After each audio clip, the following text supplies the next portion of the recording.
I think the key for us is just we talked about learning from the game against Carolina, learning from the Miami situation, and you always take the positive and try to play at a high level. And don't know if we can win a conference championship this year, but I said it's a worthy goal to finish as high as you can and to play at as high of a level as possible, and really lock into that mindset. And I think they know when they play good basketball that they're capable of being successful, and that's kind of what we're working on in practice and driving them towards.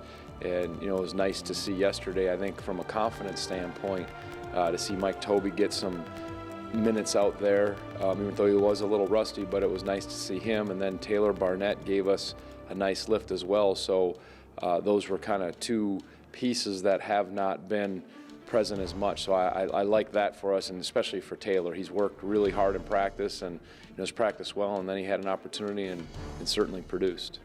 Duke's playing really good basketball. We understand that. It's going to be a battle who can play their game and execute it the best. Duke is so good at spreading the floor and creating turnovers with their defensive pressure, getting to the lane. They're very complete, getting on the offensive glass. They've got some terrific players, and certainly Curry, Plumlee, and you name it, their young guys are playing well. So they have a certain way they want to play.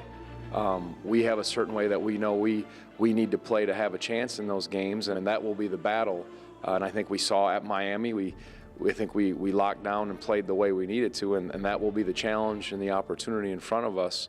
And they got a taste of getting close in a tough environment, and hopefully it'll be a real tough environment flipped the other way for Duke come Thursday night.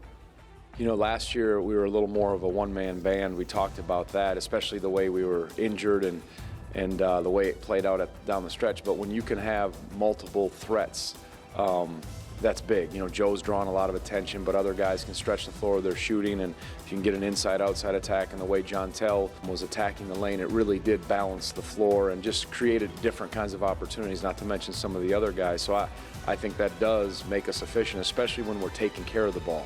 Duke's a very pressure-oriented team, and they make you make some plays. Without Mike, when Mike had mono, we pretty much had Akil, and then we were rotating. We'd play Justin and Evan were really our three kind of forwards and bigs. And Darian, whatever percentage you'd say, 67%, he was kind of hobbling around out there, but he was out there because he knew we needed that.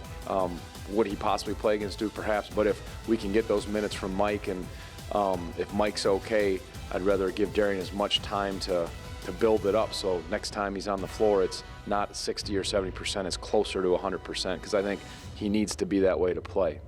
I know they're all important. I'm thankful we're in this spot that I'm answering this question, where we've improved enough to be in the conversation. We'll have to play our way into the tournament, and what that requires, I don't know, but I know we'll have to play good basketball for our last few games.